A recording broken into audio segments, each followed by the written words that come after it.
Բիլիարդի աշխարհահռչակ մարզիկ, աշխարհի բազմակի չեմպիոն մեր հայրենակից Իոսիֆ Աբրամովը Հայաստանում է։ Նա իր կոչումները ստացել, իսկ հաղթանակները գրանցել է դեռ պատանեկան տարիքից։ 10 տարեկանում կարողացել է հաղթել աշխարհի եռակի չեմպիոնին, իսկ դրանից հետո արժանացել բազմաթիվ չեմպիոնական կոչումների ու հեղինակել բացառիկ քննարկներ բիլիարդում։ Հիմա հայրենիքում է նոր ծրագրերով։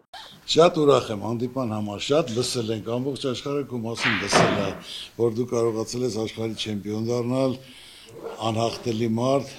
դա ազգին ավելի մեծ ճանաչում է տալի, այսօր մեր ժողովուրդը կարիք ունի հաղթանակի, դա հպարտություն է, հզորություն է։ Աշխարհում եք շատ մենք հայր ունենք, որոնցով մենք հպարտանում ենք։ Իմացի, որ դու միշտ տեղ ունես Հայաստանում, Օլիմպիական կոմիտեում, մարզաշխարհում, բոլորն այդպես ճանաչում են, հարգում են, սիրում են, ինչ որ հարց լինի, ցանկացածով պատրաստ ենք, դա մեծ հպարտություն է,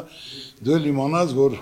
ստեղ հարազատներ կան, ամբողջ հայազգը քեզ ընդունում է, հարգում է, հավատում է եւ վստահում է։ ՀԱՕԿ նախագահ Գագիկ Ծառուկյանի հետ հանդիպմանը Իոսիֆ Աբրամովը հայտնում է Հայաստանի դրոշի ներքո հանդես գալու մասին։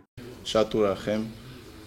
очень горжусь тем, что я армянин. Շատ հպարտ եմ, որ հայ եմ, ամենուր եւ բոլորին դրա մասին բարձրաձայնում եմ։ Մինչեւ այժմ Ռուսաստանի դրոշի տակ եմ հանդես եկել, հիմա ուզում եմ հայրենիքս ներկայացնել։ Ինչ առաջնություն կարան կազմակերպենք, մենք պատրաստ ենք կազմակերպել, բոլորին ցույց տալու, որ այդ մրցադահով մենք կարող ենք հաղթող լինել աշխարհով մեկ։ Իոսիֆ Աբրամովը հայրենական սպորտի ղեկավարին է նվիրում իր չեմպիոնական եռաշերտքին։ Սրանով միայն ես եմ բիլիարդ խաղալու։ Мне тоже очень приятно, спасибо. Спасибо. Հետո նաև Գագիկ Ծառուկյանը նրան պարգևատրում է ՀԱՕԿ խորհրդանշական մեդալով։ Նոր ծրագրերը քննարկելուց հետո զրուցակիցներն ուժերն են փորձում բիլիարդի սեղանի շուրջ։ Գագիկ Ծառուկյանի առաջին հարվածը շքեղ է ու դիպուկ։ Իսկ բարձր կարգը հաջորդ հարվածներով ցույց է տալիս նաև Աբրամովը։